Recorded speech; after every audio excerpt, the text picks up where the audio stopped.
They called her a vegetable and scheduled her termination in 72 hours.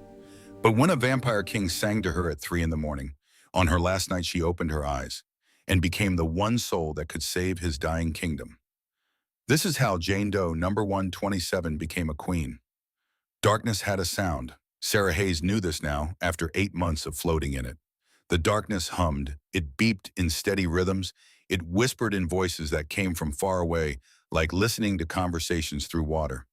Sometimes the darkness had hands, gentle hands that turned her, adjusted tubes, smooth blankets over her still body. Those hands never stayed long. Sometimes the darkness had words. Poor thing, 8 months. Not a single visitor. The words drifted through her consciousness like leaves falling on a pond. She couldn't catch them, couldn't hold them. They just floated past, leaving ripples she couldn't quite feel. Sarah didn't remember her name.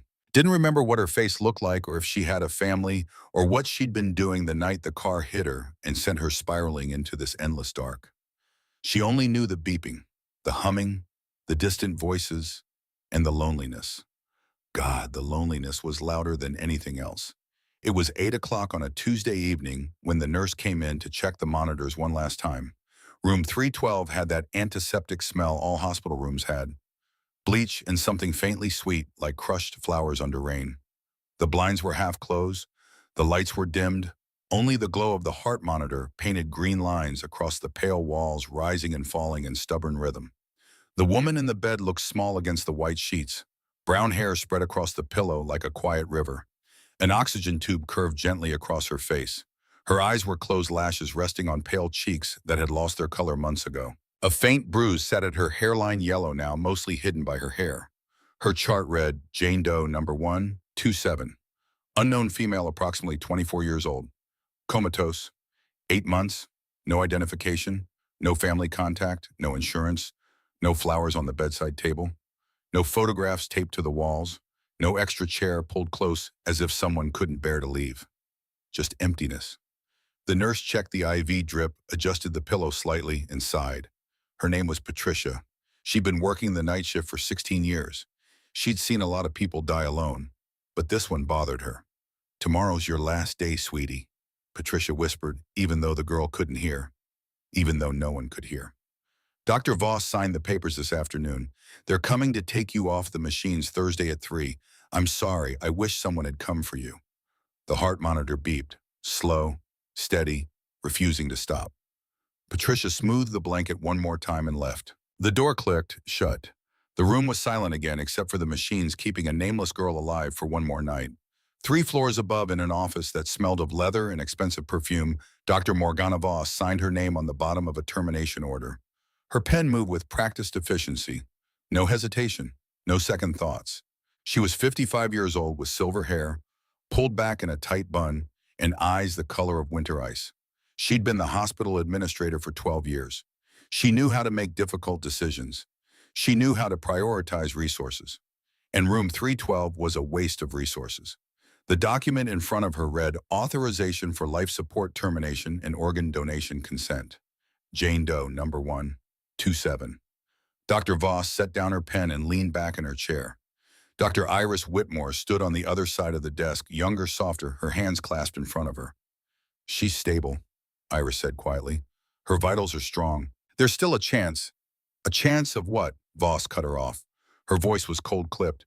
She's been comatose for 8 months, Iris. No brain activity beyond basic autonomic function. No identification, no family. No one has come looking for her. Not once. But the bed is needed for Senator Morrison's daughter. She's having surgery Friday morning. We need 312 prepped and available. Voss folded her hands on the desk. The organ donation team arrives Thursday at 3 in the afternoon, 72 hours from now. Her kidneys, liver, heart, corneas, they could save 5 lives. Real lives, lives with names and families and futures. Iris looked down. It just feels wrong. Hope doesn't pay the bills, doctor. Voss stood smoothing her skirt. And sentiment doesn't save hospitals from bankruptcy. This is the compassionate choice. We're letting her go with dignity, and we're giving meaning to her death. She walked to the window, looking out at the rain-slicked city below. Besides, Voss added almost to herself, nobody even knows she exists. Iris Whitmore left the office without another word. Dr. Voss stayed at the window for a long moment watching the rain. Then she pulled out her phone and made a call. "It's done," she said when someone answered. 72 hours, Thursday 3 p.m. Your team can be ready. On the other end, a voice she didn't recognize confirmed. "Good," Voss said. "And the compensation package we discussed?" She listened, then smiled. "Excellent. I'll ensure everything is pristine for transport." She ended the call, turned off the lights, and went home to her expensive penthouse where she would sleep soundly because Dr. Morgana Voss had stopped feeling guilt a very long time ago. Across the city, in a chamber built of stone and shadows, another kind of meeting was taking place. The Council of the Night Court gathered in the ruins of an old cathedral that humans no longer remembered. The ceiling arched high above stained glass windows shattered centuries ago. Moonlight filtered through the broken panes, painting the floor in fractured colors. 12 vampires sat in a circle. They looked human mostly. Beautiful in the way predators were beautiful, sharp lines, perfect symmetries, eyes that caught the light and held it too long. But there was something underneath the beauty, something cold. At the head of the circle sat Adrian Blackthorne. He was tall, lean, dressed in black that made his pale skin look like carved marble. His hair was silver white falling to his shoulders. His eyes were gold bright as molten metal in the dark. He'd been king of this court for 800 years. Tonight he was tired. "You're bleeding us dry with your mercy," Counselor Lucien Ashford said, standing. He was younger than Adrian by 2 centuries, with dark hair and eyes like chips of obsidian. "The ancient bonds are failing. Our people are losing control.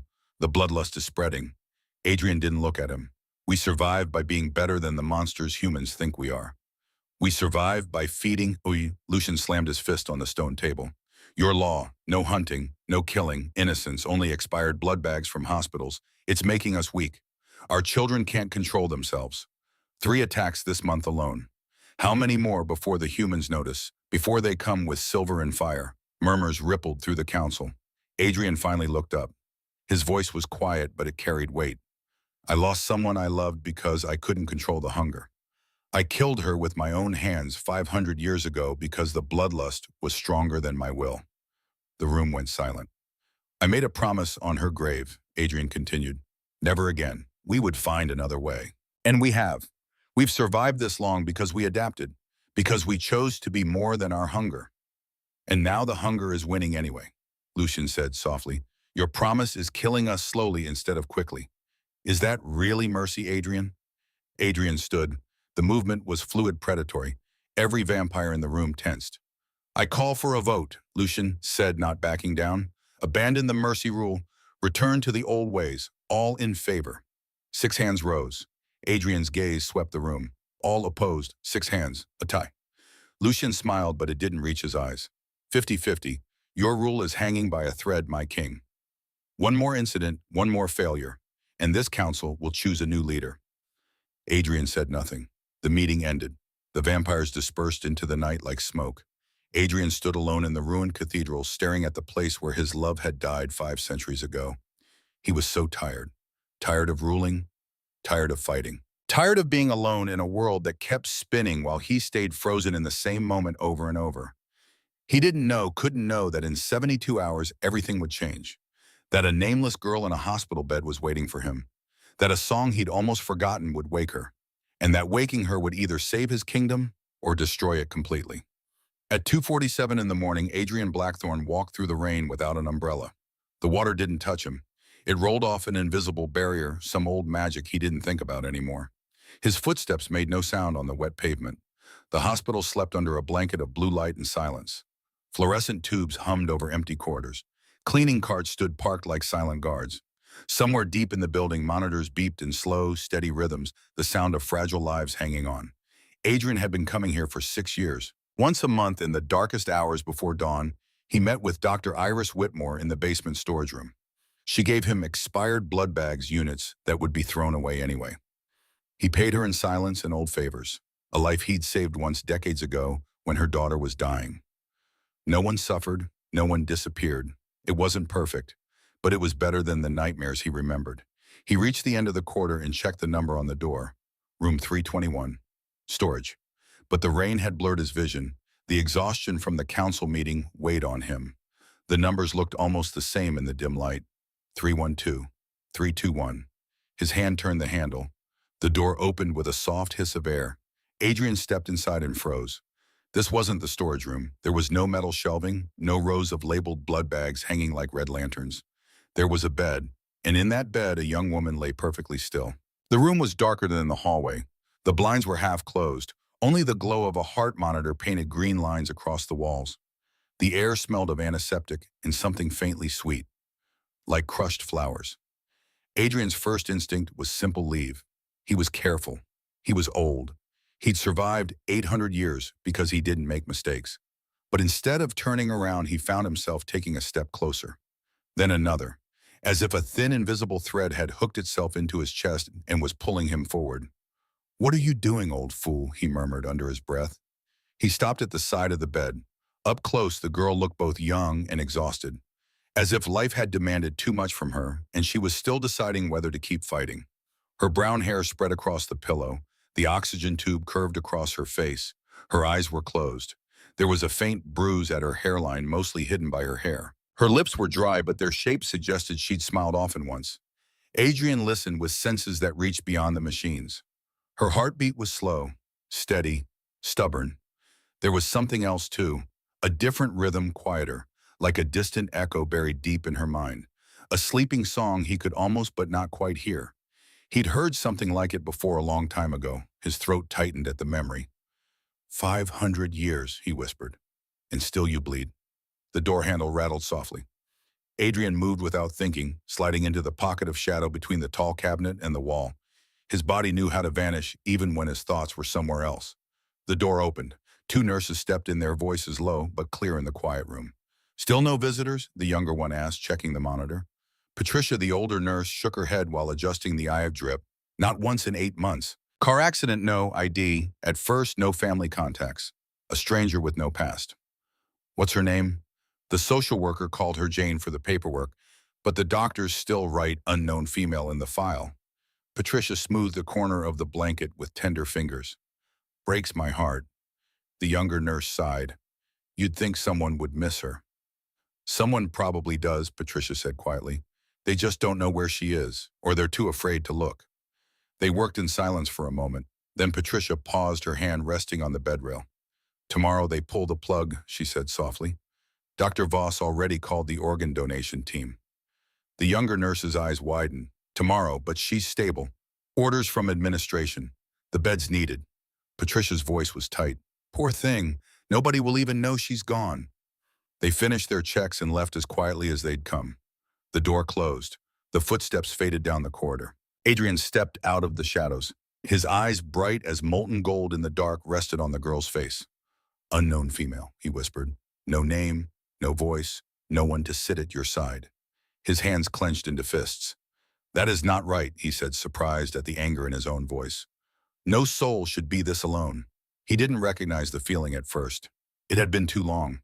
Compassion was dangerous for his kind. It made them hesitate, and hesitation could get you killed. But tonight, standing in this sterile room with a dying girl and the ghost of his past, he didn't push it away. He reached out slowly. His cool hand hovered above hers, not quite touching. Vampires left traces when they touched humans. Little echoes in their memory. Sometimes dreams. It was one more rule he'd given himself. Leave no marks on the innocent.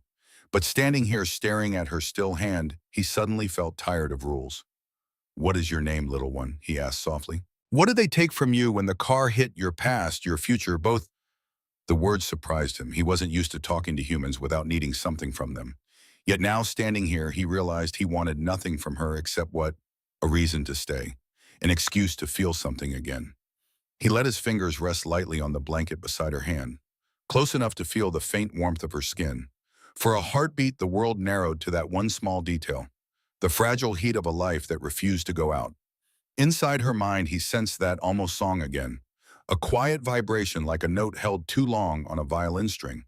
He knew enough of the old arts to understand what it was. Not magic exactly, more like a choice that hadn't yet been made. Part of her was far away, wandering in some dark between place. But another part was here, listening to him. The realization sent a chill through his already cold body. He remembered suddenly a melody from a lifetime he barely spoke of, his human mother singing by a fire on winter nights, a lullaby in an old language that no one used anymore. After he'd turned, he'd sworn never to sing it again. It was a reminder of a boy who had died long before the Vampire King was born. And yet the notes rose in his mind now clear and insistent, like water pushing against a broken dam. "You cannot be serious," he muttered, half to himself, half to whatever power had brought him here. "You want a king of vampires to sing to a human stranger in a hospital bed?" Silence answered him, thick and expectant. He thought of the council meeting, of the endless politics, of the faces of those he'd lost. He thought of this girl alone for 8 months while the world spun on without her.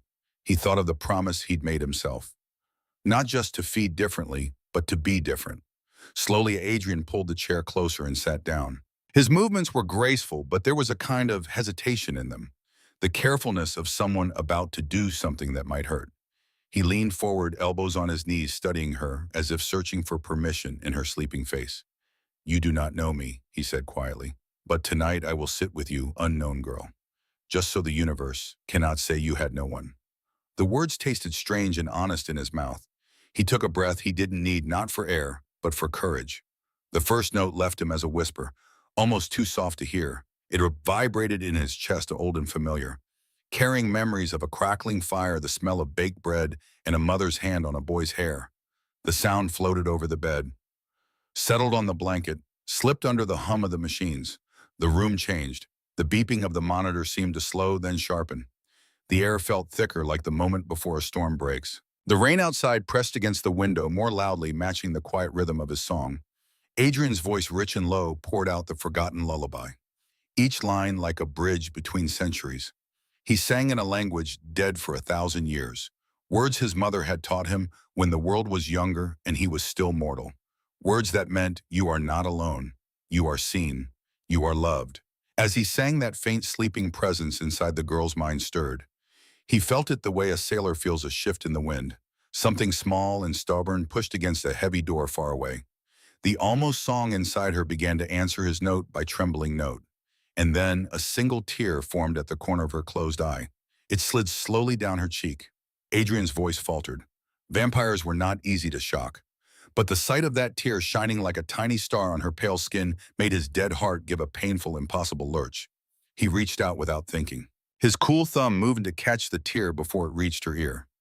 The moment his skin brushed her cheek, everything exploded. The monitor beside the bed erupted into wild, frantic beeping. The flat, slow line of her heartbeat leaped into sudden spikes of green light.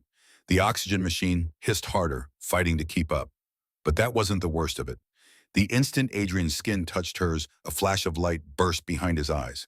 Not real light, something deeper. Memory, vision. A battlefield 500 years ago, smoke and screaming. A woman in a healer's robes running toward him, shouting his name. Arrows flying, her body thrown in front of his.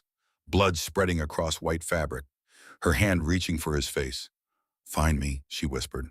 "Promise me, find me when I come back."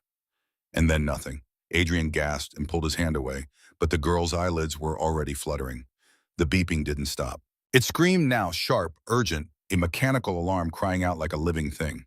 The green line on the monitor jerked wildly, climbing higher, faster, as if her heart had just remembered how to race, after 8 months of slow, stubborn survival. Under his fingers, her eyelids moved, her lips parted slightly. A soft gasp escaped. Adrian froze. He should have vanished, should have disappeared into the shadows again, slipped out before anyone came running. That was what kings did. They left no trace, no witnesses, no consequences. But his hand stayed. His eyes stayed locked on her face, even though she wasn't fully here yet. "Don't," he whispered, voice rough with something he hadn't named in centuries. "Don't wake up yet. Not here, not like this." As if she heard him, her fingers twitched under the blanket. A tiny movement, barely there, but enough to send a shock through Adrian's bones. A nurse's voice echoed down the hall. "Room 312. What's going on?" Followed by the quick slap of shoes on tile. Adrian cursed under his breath, low and old-fashioned, the kind of curse he used only when he knew he'd made a mistake too big to undo. He looked at the girl one last time. Her chest rose sharply, then fell. Her lips parted slightly, as if trying to form a word. Her eyelashes trembled again. Longer this time. Stronger. "I'm sorry," he murmured, pulling his hand away slowly, reluctantly. "I didn't mean to. I didn't know you'd hear me."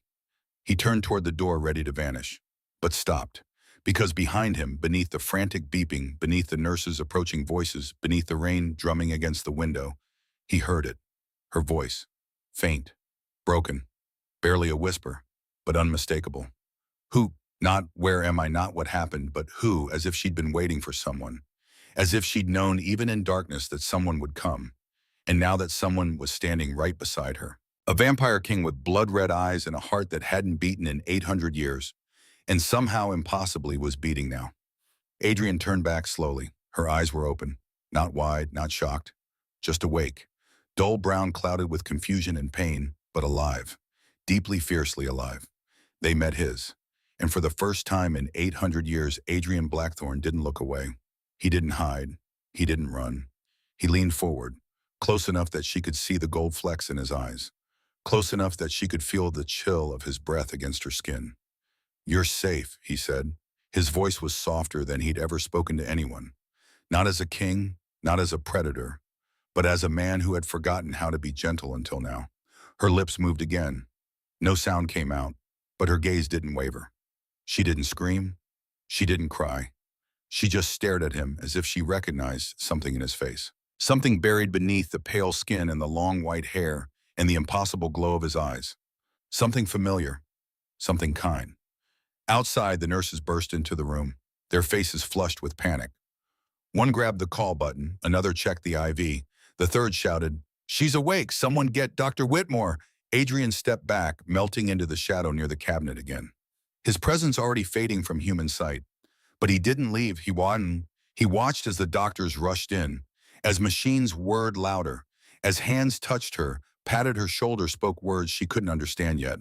And all the while her eyes never left the corner where he stood, even when the lights brightened, even when the noise grew deafening, even when the world tried to pull her back into its busy, loud, confusing rhythm.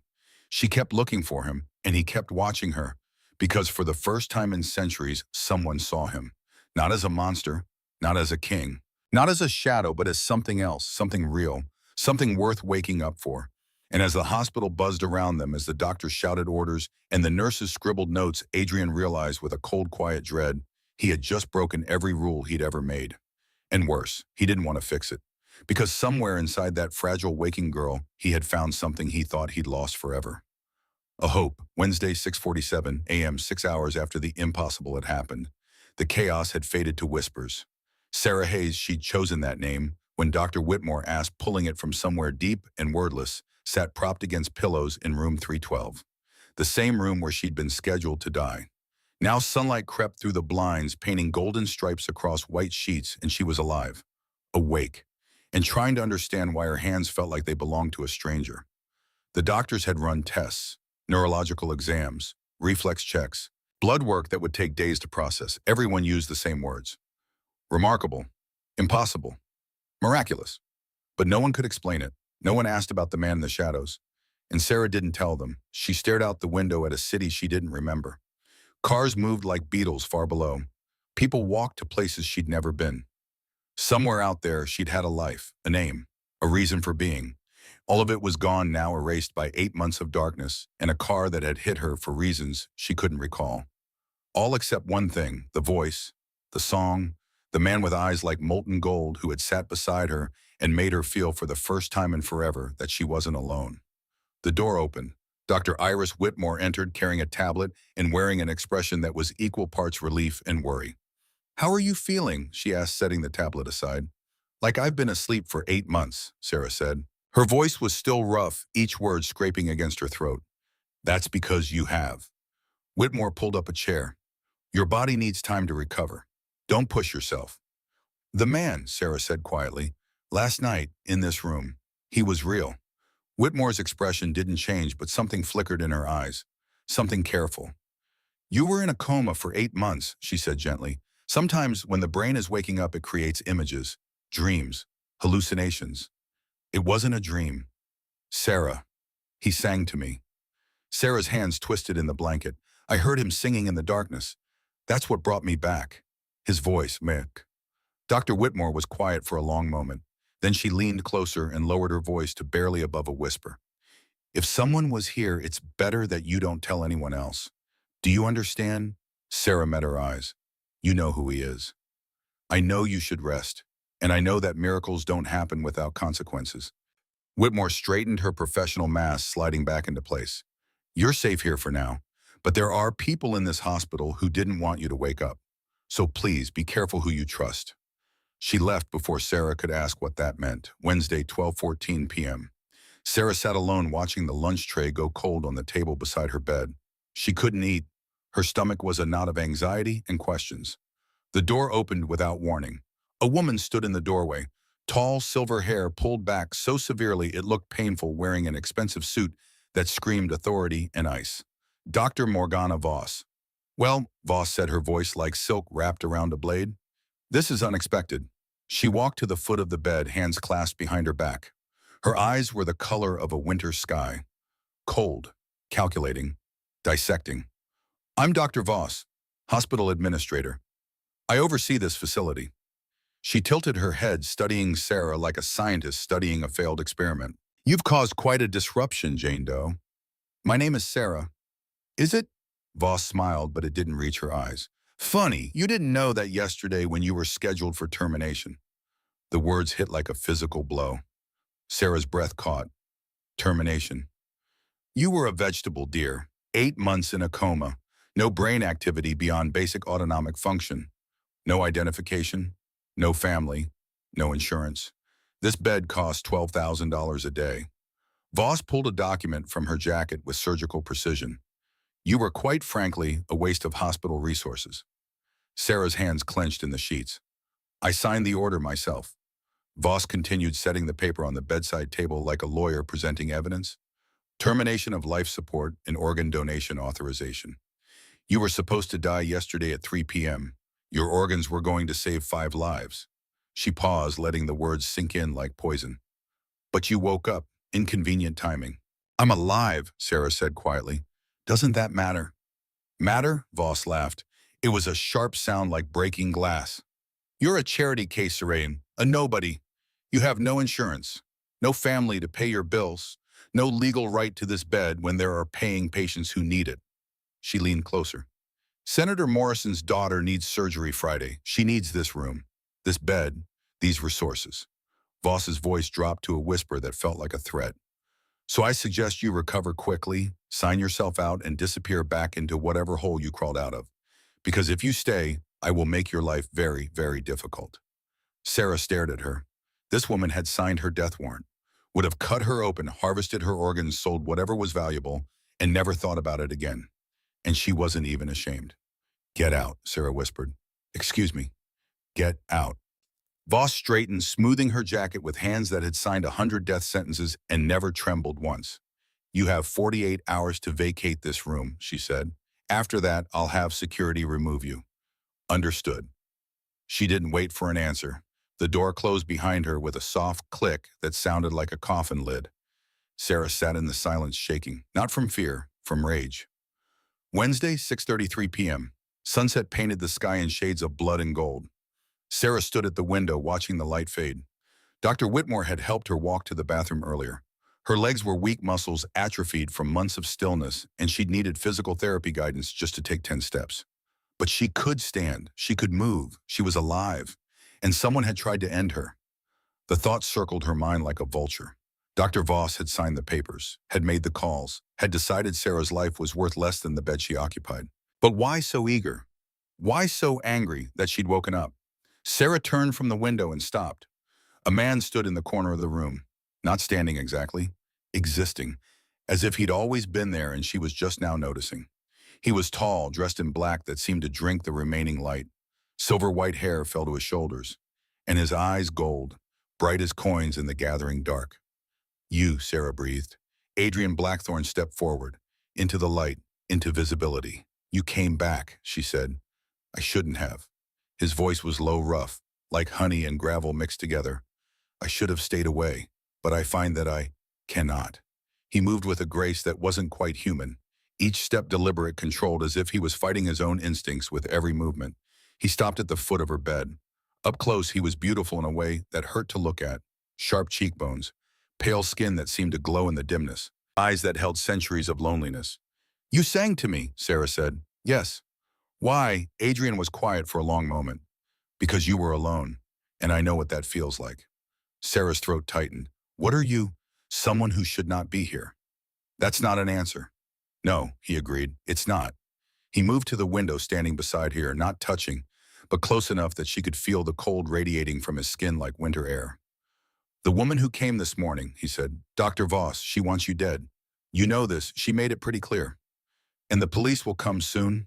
A detective. She will ask questions about your accident 8 months ago. Adrian turned to look at her. You are in danger, Sarah Hayes. More danger than you understand. How do you know my name? I heard you choose it. He paused. It suits you. I made it up. Even better. Names should be chosen, not given. Sarah laughed. It surprised her. A small, broken sound, but real. I don't understand any of this, she said. I don't remember my life. I don't know who I was. But I know, she looked at him. I know you saved me, twice. Once with your song, and once just now by coming back. Adrian's expression flickered. Something almost like pain crossed his face. I didn't save you, he said quietly. I damned you. What does that mean? Instead of answering, he reached into his jacket and pulled out a small card, set it on the windowsill. If you need me, he said, call this number. Someone will come. Where are you going? Away, before I make things worse. He turned toward the door. Wait, Sarah said. Adrian stopped. Your name. You never told me your name. He looked back at her, and for just a moment in the dying light, he looked heartbreakingly sad. Adrian, he said, my name is Adrian Blackthorne.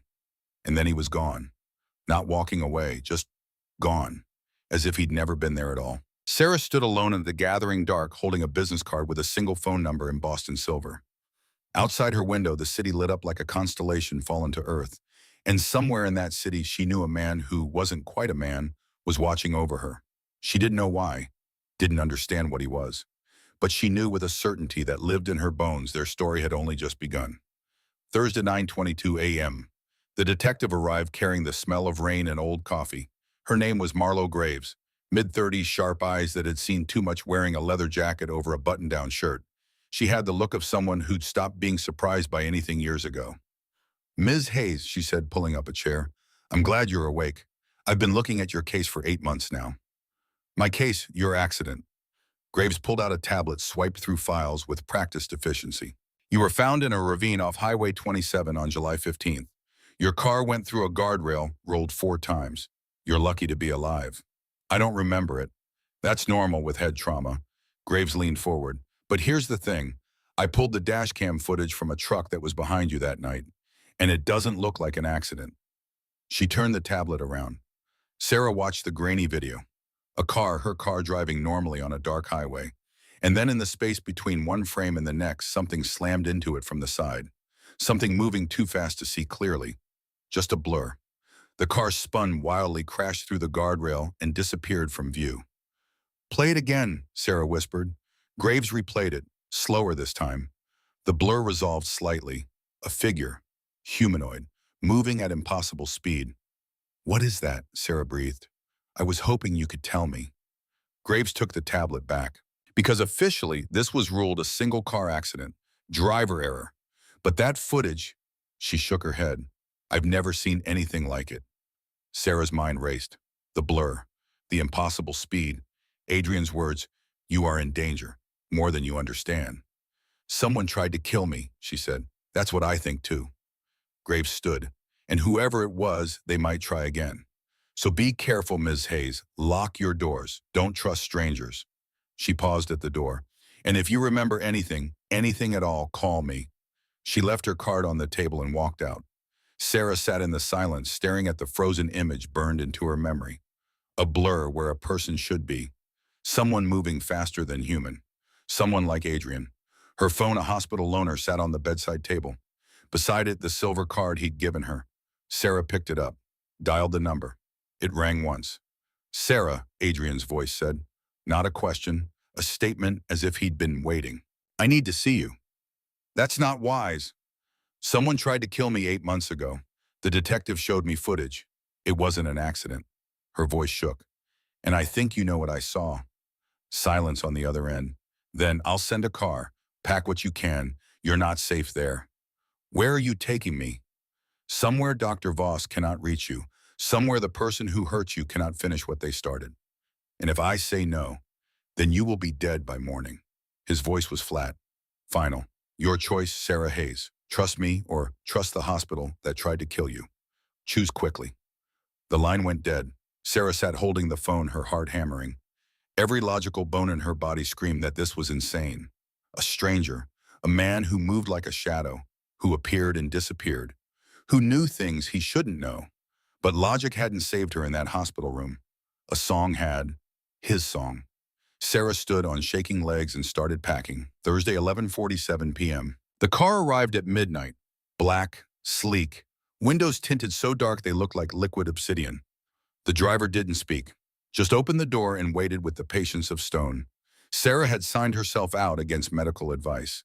Dr. Whitmore had tried to stop her, but when Sarah mentioned Dr. Voss's threat and the 48-hour deadline, the doctor had gone quiet and helped her pack instead. "Be careful," was all Whitmore said. "And if you need help, really need it, come back. I'll keep your file active." Now Sarah sat in the back of the car watching the titty slide past like a dream someone else was having. They drove for 30 minutes, out of the urban sprawl, into older neighborhoods where houses became estates, where walls rose high and iron gates stood guard over secrets. The car turned into a long driveway. At the end of it stood a mansion that looked like it had been pulled from another century and dropped whole into the modern world. Stone walls, arched windows, ivy climbing ancient brick like green waterfalls. The car stopped. The driver opened her door. "Welcome to Blackthorn Estate," a voice said from the shadows. Adrian stepped into the light of the porch. He looked different here. Not softer exactly, but more real. As if the hospital had been the dream, and this was where he truly existed. "You came," he said. "You didn't give me much choice." "There is always a choice."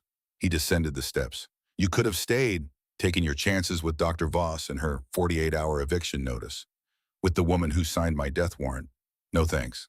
Adrian's mouth twitched, almost a smile. "Smart girl." He offered his hand. Sarah looked at it, pale, long fingers, no warmth radiating from the skin.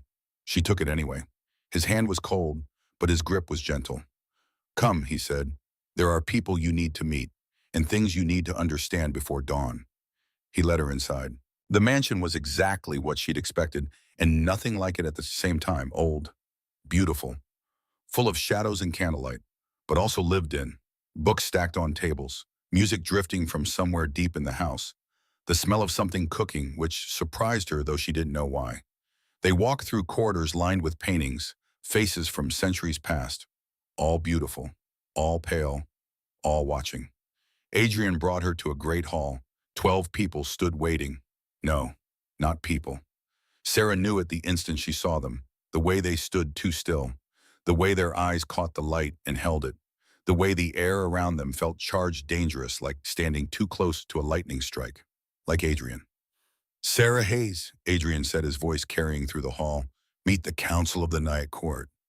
A man stepped forward, younger than Adrian in appearance, with dark hair and eyes like chips of black glass that reflected nothing. "So this is the miracle," he said. His voice dripped with contempt. "The fragile human you brought to our doorstep." "Counselor Lucienne Ashford," Adrian said tightly. "Show respect." "Respect," Lucienne laughed. "For what? A broken girl with no memory, a charity case pulled from a hospital bed." He circled Sarah slowly, looking her up and down like she was meat on a hook. "You bring her here as what, Adrian? A pet proof? You've finally lost your mind." Sarah's hands clenched. She'd been underestimated before, or at least in the 8 months she could remember. She was tired of it. "I have a name," she said quietly. Lucian stopped. "What?" "I said I have a name.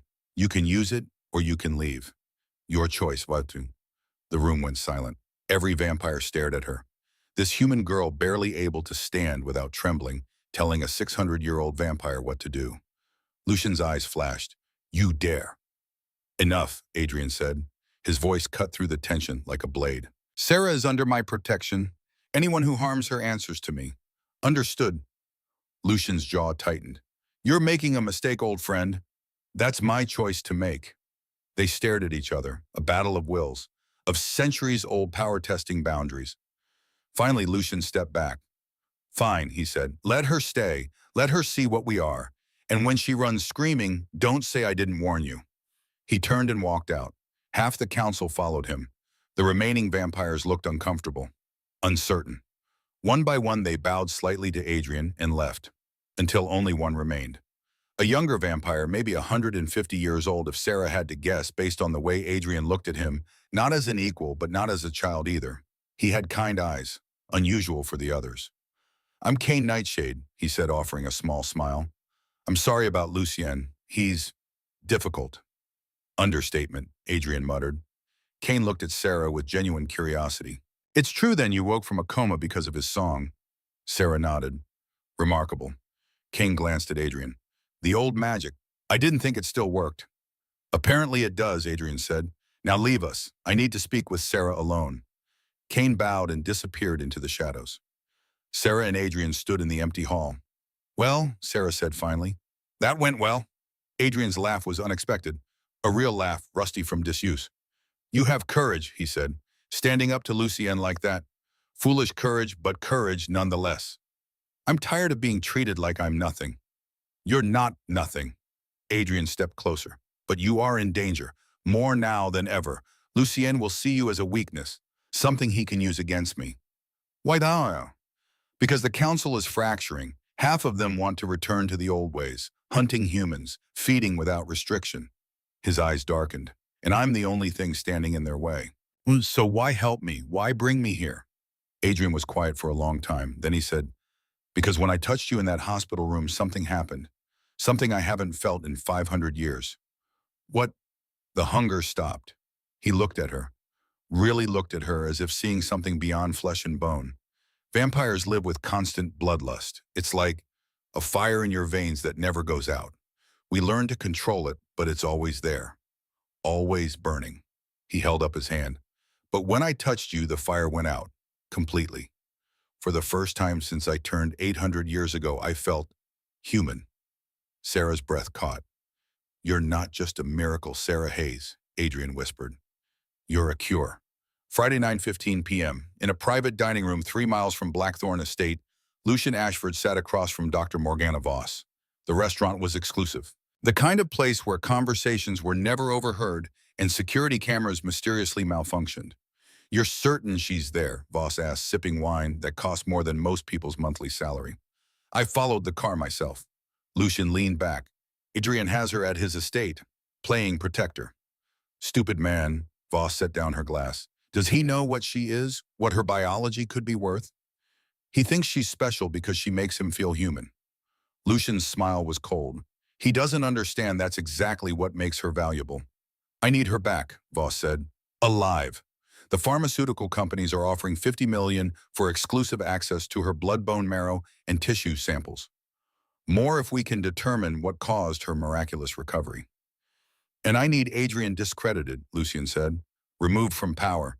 His mercy laws are bleeding my people dry." They looked at each other, two predators recognizing opportunity. "We help each other," Voss said. "We help each other," Lucian agreed. "You leak to the media. Cult leader kidnaps vulnerable patient. Make it a scandal. Force Adrian's hand. And you, I call an emergency council session.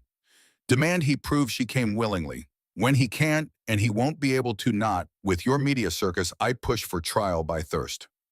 Voss frowned. "What's that?" "An old vampire law. The human is locked in a room with starving vampires. If she survives, she stays. If she dies?" Lucian shrugged. "Natural selection. You're going to kill her." "I'm going to prove she's ordinary, just a fragile human who got lucky once." Lucian's eyes gleamed. "And when Adrian tries to save her, breaks protocol, shows weakness, the council will remove him. And you'll get your patient back. What's left of her, anyway?" Voss considered this, then smiled. "When do we start?" "Tonight," Lucian said. "I'll make the calls. You contact your media friends. By tomorrow morning, this will be all over the news." They shook hands. Two monsters who didn't realize they were making a deal with something worse than either of them. Something that had been waiting 500 years to wake up. Friday, Saturday, Sunday. 3 days passed like a fever dream. Sarah learned the depth of the vampire world she'd stumbled into. Not just that they existed, she'd figured that out the moment she saw the council, but the complexity of it. The politics, the laws, the ancient grudges that festered like wounds that wouldn't heal. Adrian showed her pieces of his life with careful hands. The library on Saturday evening. Walls of books stretching to the ceiling. First editions. Manuscripts written by hand in languages she didn't recognize. The smell of old paper and older magic. "I've had 800 years to read," he said, running his fingers along the spines like greeting old friends. "Don't you get bored?" Sarah asked. "Living forever. Every single day." He pulled down a book, handed it to her. Poetry in a language dead for centuries, but somehow the emotion transcended translation. "The curse of immortality isn't living forever. It's watching everything you love turn to dust, over and over, until you stop loving anything at all." His eyes met hers. "Until now." The words hung between them like a held breath. Sarah looked away first. On Sunday night, Adrian brought her to the music room. A grand piano sat in the center, black and gleaming like a monument to sound itself. Moonlight poured through tall windows, painting silver across the keys. "You said you heard me singing," Adrian said, sitting at the bench. "In the hospital." "I did." "Do you remember the melody?" Sarah closed her eyes, reaching back into the darkness. The tune came slowly, like pulling thread through water. She hummed it, soft at first, then stronger. Adrian's hands found the keys. He played the accompaniment, rich chords that made the room vibrate with something older than music. And then he sang. The same lullaby, the same ancient words. But this time Sarah joined him. She didn't know the language, didn't know the words, but her mouth formed them anyway, as if she'd sung this song 1,000 times before in lives she couldn't remember. Their voices braided together, his low and hers high. Harmony that shouldn't have worked, but did, like two halves of something that had been broken finding each other again. The air in the room changed, thickened. Golden light flickered at the edges of Sarah's vision. Not real light, something deeper, something that felt like memory made visible. Adrian's hands stilled on the keys. He turned to look at her. "You know this song," he whispered. "How?" "I don't know." Sarah's heart pounded. "I just do." They stared at each other in the moonlight, and Sarah felt it again. That pull. That invisible thread connecting her to him. Not just attraction, recognition. As if they'd stood in this exact moment before 500 years ago in another life, where everything had ended in blood and arrows and promises. "Adrian!" The door burst open. Kane stumbled in, eyes wild, phone in hand. "We have a problem." Monday, 12:04 a.m. The television in Adrian's study showed a news broadcast. A reporter stood outside St. Catherine's Hospital, microphone in hand, with the kind of serious expression they reserve for scandals and disasters. "Mysterious recovery of a Jane Doe patient has taken a dark turn tonight. Dr. Morgana Voss, administrator of St. Catherine's Hospital, has filed a report claiming the patient was kidnapped by a cult leader operating in the city." Adrian's face appeared on screen, a grainy photo taken from security footage.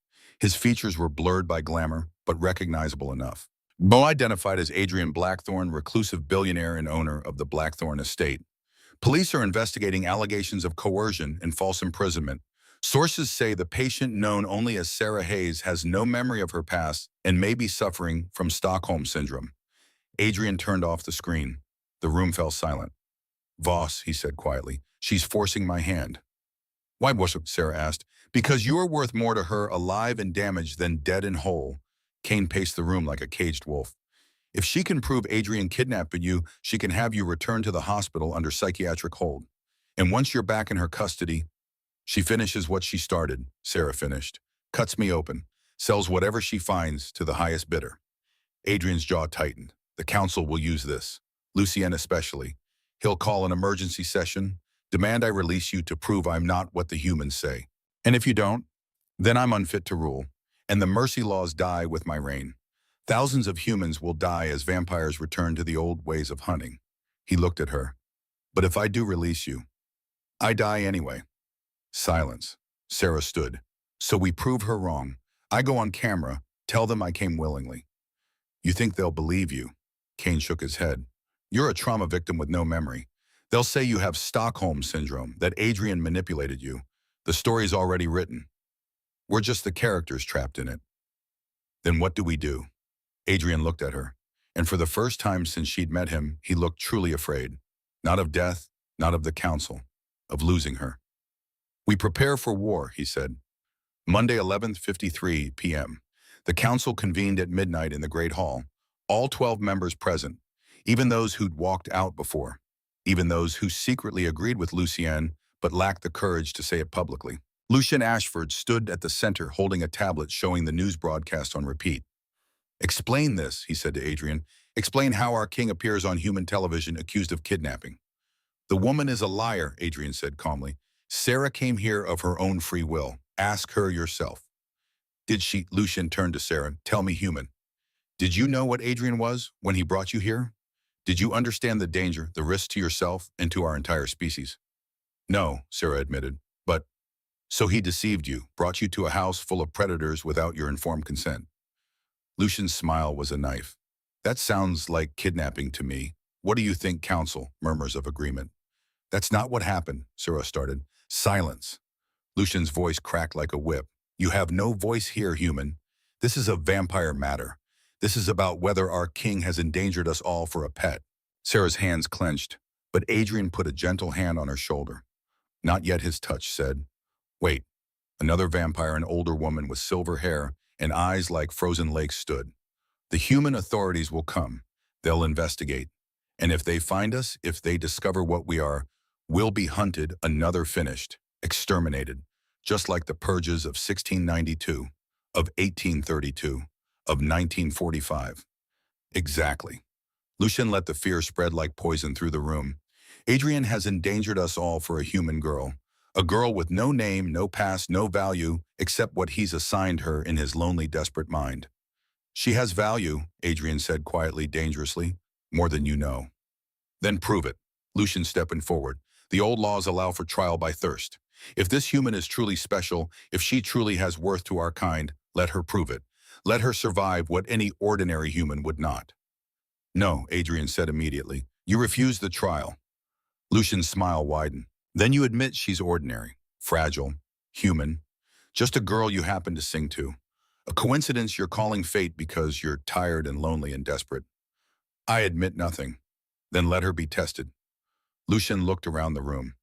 All in favor of trial by thirst. 10 hands rose. Only Kane and one other, a young vampire woman, kept theirs down. Adrian stood alone. "The council has spoken." Lucian said, triumph barely concealed. "Tomorrow at sunset, the trial begins." He turned to Sarah. "I do hope you survive, little human, though I think we both know you won't. It would be such a waste if you didn't." Monday, 4:47. Sarah stood in her room, staring out at the gardens below. Dawn was coming, thin light bleeding across the horizon like a wound in the sky.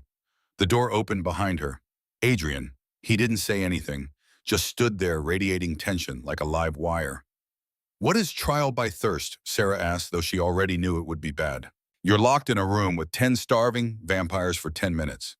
If you survive, you stay. If you die." He stopped. "You won't die. I won't allow it." "You can't stop it. The council voted." "I'm still king. I can override and lose your throne." Sarah turned to face him. "That's what Lucien wants. He wants you to choose me over your people, to prove you're unfit, to prove the mercy laws are weakness." Adrian's fists clenched. "I don't care about the throne." "Yes, you do, because without you, the mercy laws die, and innocent people get hurt. Thousands of them." She stepped closer. "You told me yourself. You're the only thing standing between them and chaos." "Sarah." "I'll do it," she said. "The trial, I'll do it." "You don't understand what you're agreeing to." "Then tell me. All of it. No holding back." Adrian was quiet for a long moment. When he spoke, his voice was raw, stripped of 800 years of control. "Vampires in bloodlust don't think, don't reason. They're pure hunger given form. And you'll be locked in a room with 10 of them alone, with no weapon, no escape. Just you and them in 10 minutes that will feel like eternity." He looked at her, and she saw the fear in his eyes. "They will want to tear you apart, to drink you dry, to feast on your terror as much as your blood. The only thing stopping them is willpower. And starving vampires have very little of that."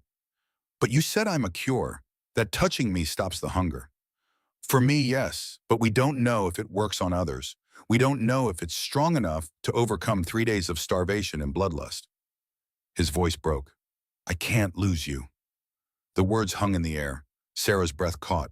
"You barely know me," she whispered. "I've known you for 500 years. Adrian moved closer, close enough that she could see the gold flecks in his eyes swimming like stars, the ancient pain behind them. "I don't know how, I don't know why. But when I look at you, I see glimpses of a life I shouldn't remember. A battlefield. Arrows. You throwing yourself in front of me, taking a blow meant for my heart. He lifted his hand, stopped just short of touching her face as if afraid she'd disappear. I remember loving someone who looked like you, sounded like you, died like you might die tomorrow. And I remember her last words, find me when I come back. Sarah's eyes filled with tears. Then help me survive. Sarah, teach me your song, the lullaby. If it brought me back from darkness, maybe it can calm them. Maybe it can remind them they're more than hunger. Adrian stared at her. Then slowly he smiled, sad and proud and terrified all at once. You're either very brave or very foolish. Can I be both? His laugh was soft-broken. Come, he said. We have until sunset. Let's make it count. Monday 6 a.m. to 6 p.m. They spent the day in the music room. Adrian taught her the lullaby in its entirety. Every word, every note, every breath, the proper phrasing, the rhythm, the emotional weight behind each syllable. It's not just a song, he explained, his hands moving over the keys like prayer. It's a promise. You're telling them I see you. I'm not afraid. You are more than your hunger. You are more than what you've become. Sarah practiced until her voice was hoarse, until she could sing it in her sleep, until the words felt like they'd always been hers. Cain brought them food, water. Cain also brought comfort in the form of stories, tales of vampires who'd overcome bloodlust, who'd found redemption, who'd proven that mercy wasn't weakness. As the sun began to set, Adrian stopped her. Enough, he said. Save your voice. Sarah nodded, throat raw. They sat in silence for a while. Then Adrian said, if this goes wrong, it won't. But if it does, I want you to know. He looked at her, and in his eyes, she saw 800 years of loneliness finally breaking. I'm glad you woke up. Glad you're here. Even if it ends badly. Even if I lose everything. You made me feel human again. You made me feel. That's a gift I can never repay. Sarah reached out and took his hand. His skin was cold, but his grip was warm with something that felt like hope reborn. Don't say goodbye yet, she said.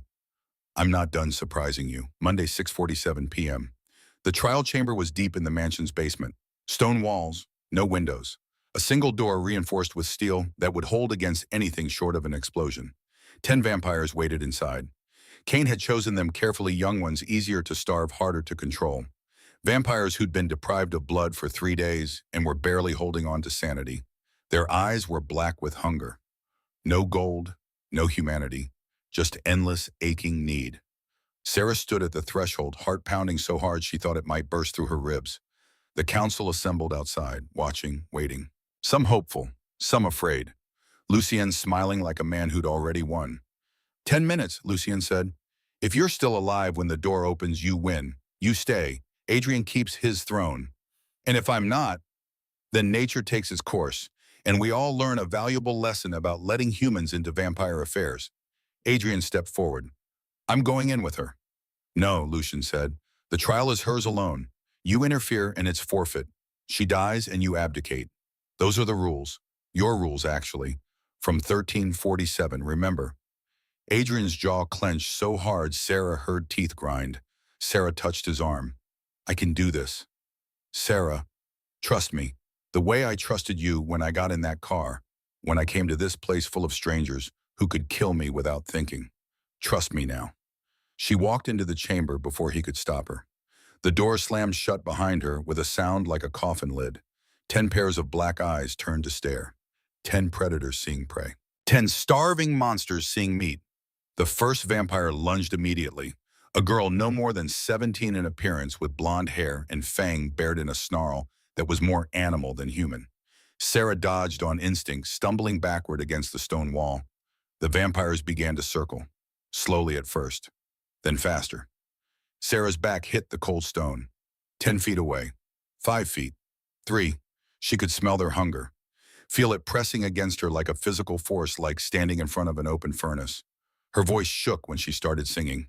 The lullaby, soft at first, barely audible over the growls and hisses and the scraping of nails on stone. But she pushed through, louder, stronger. The ancient words poured out of her, a language she didn't know but somehow remembered from dreams she'd never had. You are not alone. You are seen. You are loved. One vampire stopped, a young man, maybe 20. His black eyes flickered to gold for just a heartbeat, then back to black. He lunged. Sarah didn't stop singing. She closed her eyes and let the song fill the room. Fill her. Fill the spaces between her heartbeat and their hunger. Fill the emptiness where their humanity used to be. The vampire's hand closed around her throat and stopped. Sarah's eyes flew open. The young man was crying, blood tears streaming down his face like red rain. "I'm sorry," he choked out. "I'm so sorry. I don't want to, please. I don't want to hurt you." He collapsed at her feet, sobbing. One by one, the others began to stop, to listen, to remember what it felt like to be more than hunger, more than monsters, more than the darkness they'd been drowning in for days. A girl with blonde hair sank to her knees.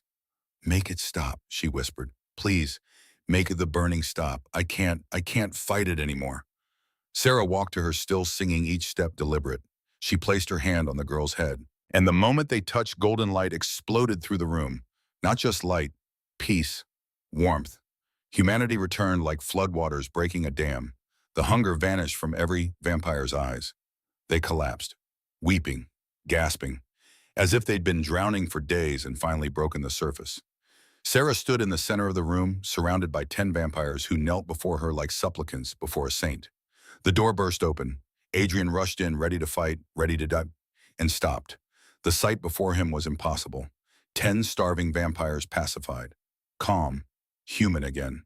And Sarah standing among them, glowing with a light that had nothing to do with the room's harsh fluorescence and everything to do with something older than vampires, older than magic, something like love made visible. "What did you do?" he breathed. Sarah looked at her hands. They were shaking, but the light, the golden warmth, still pulsed beneath her skin like a second heartbeat. "I don't know," she whispered. "I just sang, and they heard me. They heard what they'd forgotten."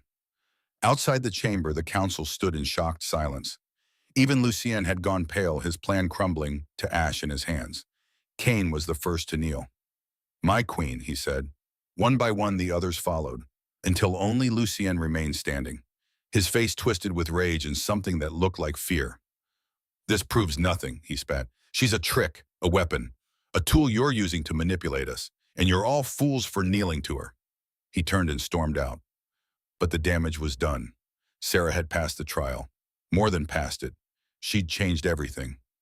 Monday, 11:34 p.m. That night, Sarah couldn't sleep. She stood on the balcony of her room, watching the moon rise over the gardens, full and bright and unafraid.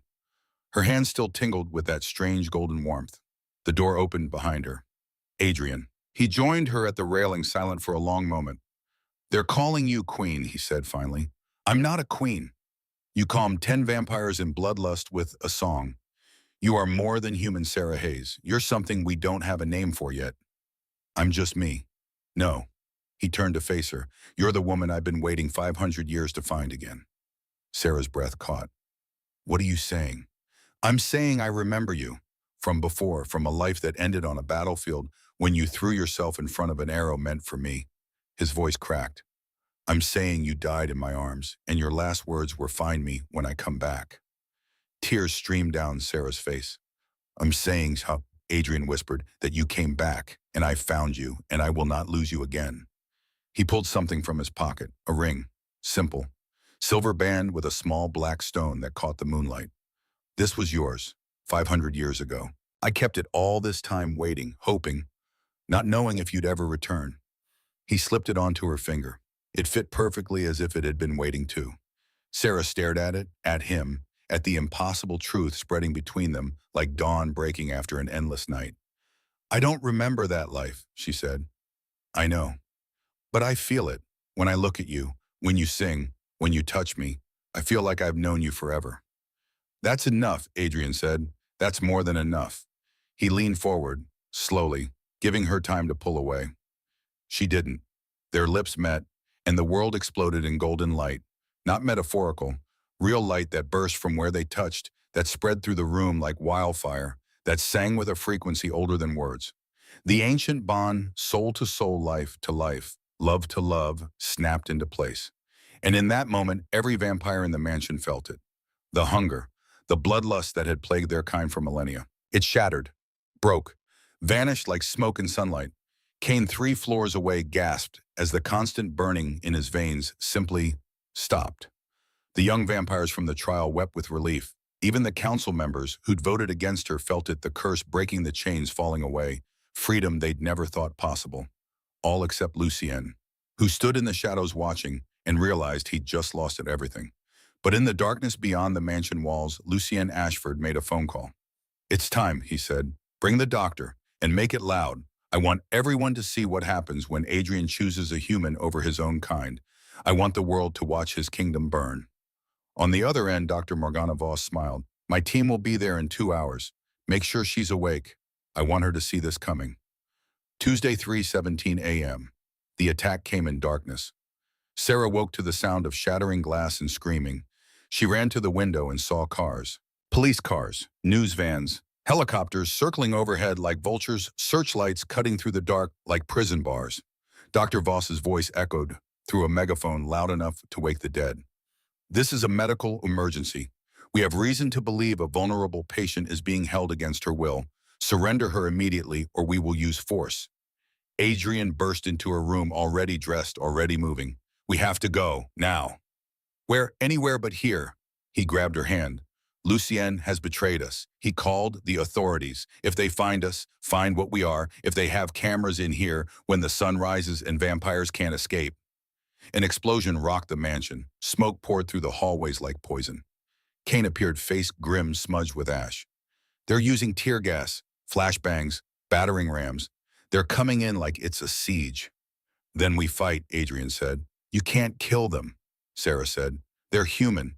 They're just following orders. They think they're rescuing me. They're going to take you back to that hospital. Back to Voss.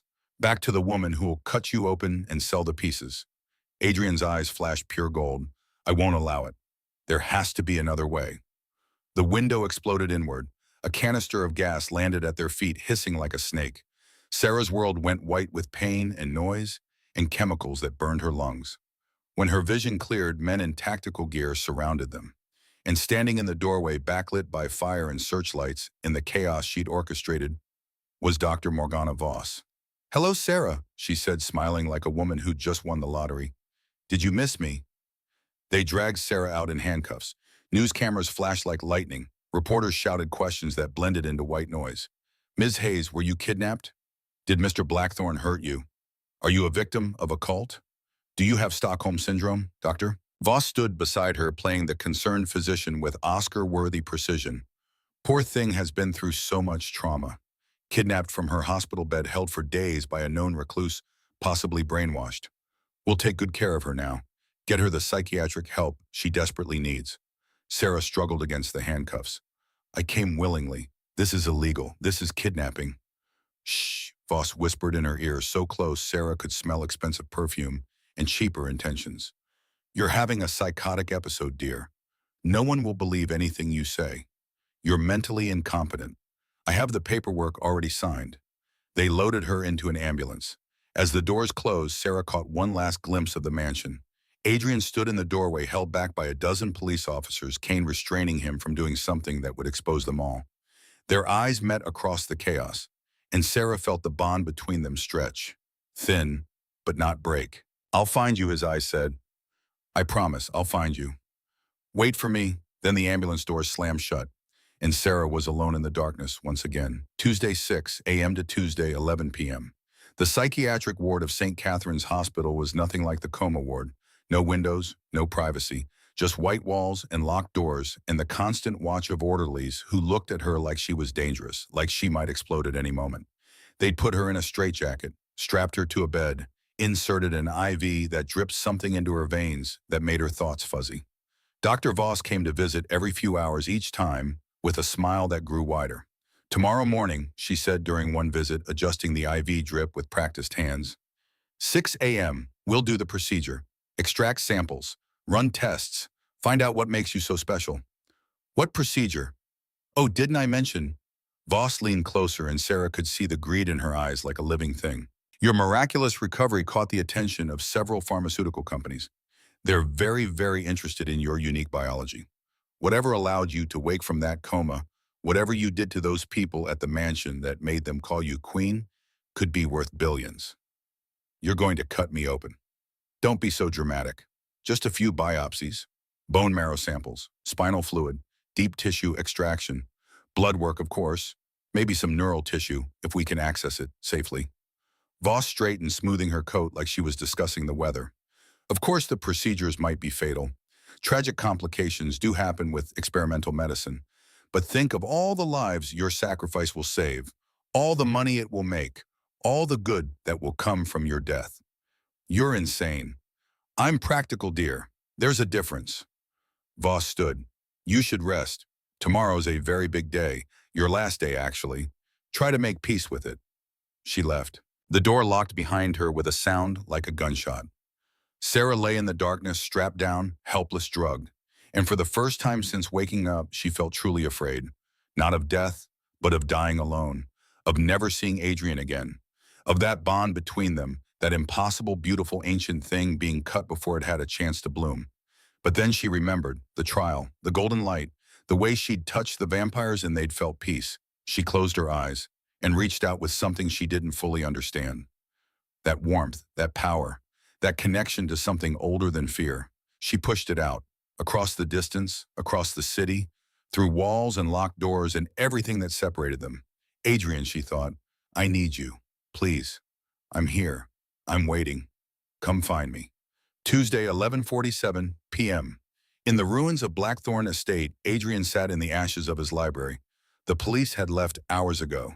The news vans had driven away to edit their footage, to craft their narratives, to tell the world about the cult leader and the vulnerable victim. But the damage was done. Half his books burned, his home violated, his people scattered to safe houses across the city, and Sarah gone. Kane found him there as midnight approached. We have to get her back, Kane said. I know. The council. The council can burn, Adrian said, and his voice was colder than Kane had ever heard it. I'm done playing by their rules. Done being merciful to people who show no mercy in return. Done watching people I love die because I was too afraid to act. What are you going to do? Adrian's eyes flashed pure gold, saying, I'm going to remind them why they made me king in the first place. Why they feared me before I learned mercy. What I was before I became soft. And then he felt it, a pulse of warmth across the bond. Sarah, calling to him, showing him where she was, what they planned to do to her. 6 a.m. tomorrow, scalpels and samples and death on a sterile table. Rage exploded through him, pure and cold and ancient. The rage of something that had loved and lost and could not lose again. Gather everyone loyal to me, he said to Kane, standing brushing ash from his clothes, like brushing away the last remnants of mercy. We attack at sunrise, before they can start their procedure. Adrian, if you assault a hospital, there's no coming back from that. The humans will know about us, everything we've hidden for centuries. I don't care. Adrian's voice was deadly quiet. They took her from me once, 500 years ago. I watched her die and could do nothing because, it was weak, because I hesitated, because I believed the rules mattered more than love. He looked at Kane, and Kane took a step back from what he saw in those ancient eyes. I will not watch her die again. I will not hesitate. And anyone, human, vampire, or god, who stands between me and her will learn why mercy was a choice I made, not a weakness I have. Wednesday, 5:47 a.m., 13 minutes before the procedure was scheduled to begin. Adrian stood outside St. Catherine's Hospital with 10 vampires at his back. All of them loyal, all of them ready to fight, all of them knowing this might be the end of everything they'd built. No killing, Adrian said. Injure if you must, terrify absolutely, but no killing. We're not monsters no matter what they'll call us after this. We're just very, very angry. He looked up at the building, eyes tracking to the 4th floor where he felt Sarah's presence like a beacon. Let's bring her home. They moved like shadows made flesh, through locked doors that opened at a touch, past security checkpoints where guards suddenly found themselves unconscious without remembering why, up stairwells that emptied of people like magic. Adrian followed the bond. It pulled him up, floor by floor, stronger with each step, until he stood outside a locked door marked psychiatric ward, authorized personnel only. He didn't bother with the lock, just ripped the door off its hinges like it was made of paper. Alarms shrieked, red lights flashed, people screamed. Adrian didn't care. He walked through the chaos like death in a tailored suit, and anyone who got in his way found themselves thrown aside with inhuman strength, and found her. In a white room at the end of a white hallway, strapped to a bed, An IV drip connected to her arm, surrounded by surgical instruments laid out on sterile trays. Dr. Voss stood beside her, syringe in hand, wearing surgical scrubs and the smile of someone about to become very, very rich. She looked up as Adrian entered and went very, very pale. "You," she breathed. "Me," Adrian agreed, and his voice was winter itself. He moved faster than human eyes could track. One moment he was at the door. The next he had Dr. Voss against the wall, hand around her throat, lifting her off the ground. "You tried to kill her," he said softly, conversationally, as if discussing the weather. "Twice, Roy." Voss gasped for air, clawing at his hand. "She's just a patient. She's mine." Adrian's eyes blazed like stars gone nova. "And you will never touch her again. You will never speak her name.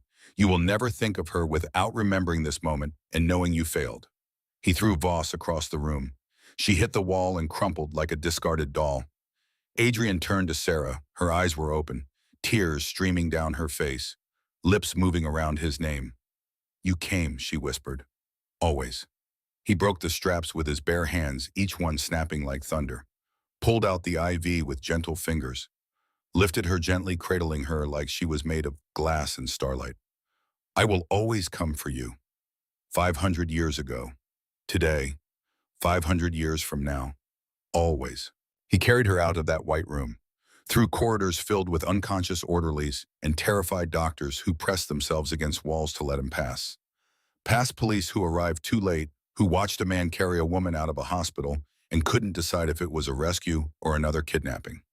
Into the pre-dawn light, where Kane waited with cars' engines running. They drove away as sirens wailed behind them like the death song of the old world. And Sarah, safe in Adrian's arms, finally let herself believe. She was not alone. She had never been alone. And she never would be again. The old cathedral had been rebuilt, not as a ruin but as something new, a place where vampires and humans could meet, could learn from each other, could heal together. The space was beautiful.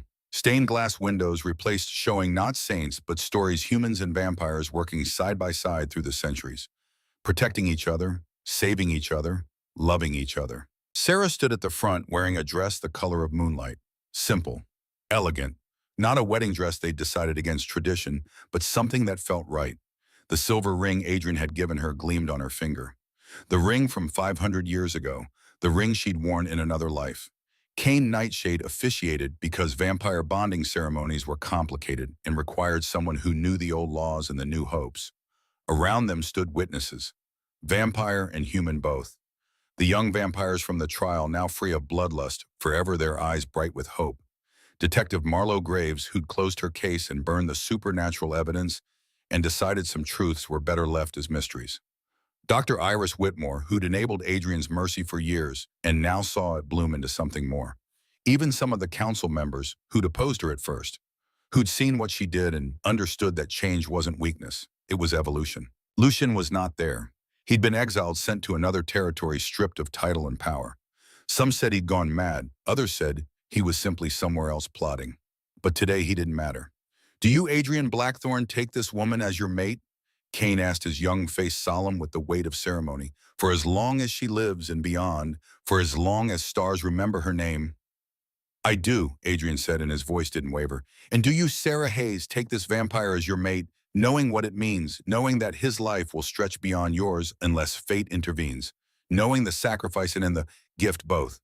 Sarah looked at Adrian, at the man who'd sung her back to life, who'd fought for her when the world said she wasn't worth fighting for, who'd waited 500 years to find her again and would wait 500 more if needed. "I do," she said. Golden light exploded between them. Not just light, a bond, ancient and unbreakable. Soul to soul, life to life, forever to forever. Every vampire in the cathedral felt it wash through them like warm rain. The last traces of the old curse, the last whispers of bloodlust evaporating like morning dew, and something new taking its place.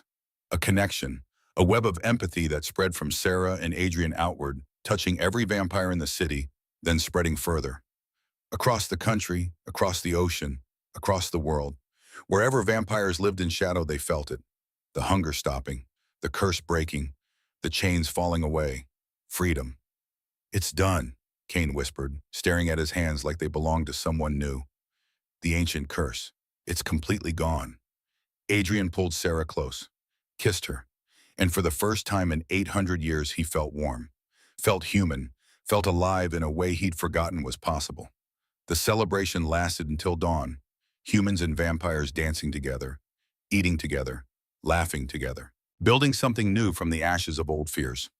Dr. Voss watched from a prison cell 3 miles away, the news playing on a small TV bolted to the wall. Miraculous recovery, Jane Doe saves hospital, exposes corruption, brings peace to hidden community. The media had crafted a narrative, not the truth, they couldn't handle the truth, but something close enough. A story about a woman who woke from a coma and exposed hospital corruption and somehow brought together communities that had been at odds for years. They called it a miracle. They had no idea how right they were. Voss had been arrested, her pharmaceutical scheme exposed, her medical license revoked, her fortune seized, everything she'd built destroyed, because she'd underestimated a girl with no memory and no name, a girl who turned out to be a queen. Sarah stood in the garden of Blackthorn Estate, now fully rebuilt and open to visitors, humans curious about vampires, vampires curious about humanity. She ran a music therapy program there, teaching coma patients to listen, to hope, to believe that voices in the darkness were worth waking up for, teaching humans to sing to those they'd lost, teaching vampires to remember the songs from when they were human, building bridges with melody. Detective Marlowe Graves had visited once, looked around and said simply, "Some cases are better left unsolved. Some mysteries are better left as hope."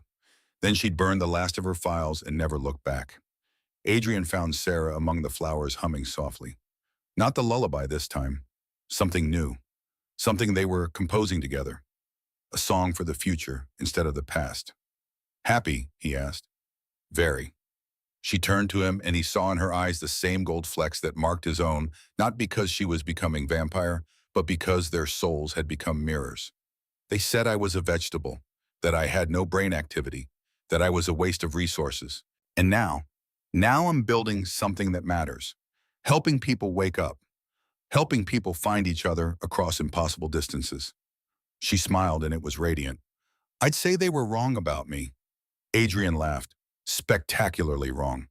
He pulled her close, and in the garden where they stood, flowers bloomed out of season. Golden roses that smelled like hope, silver lilies that chimed like bells in wind, strange blooms that had no name yet, but grew anywhere love touched the earth.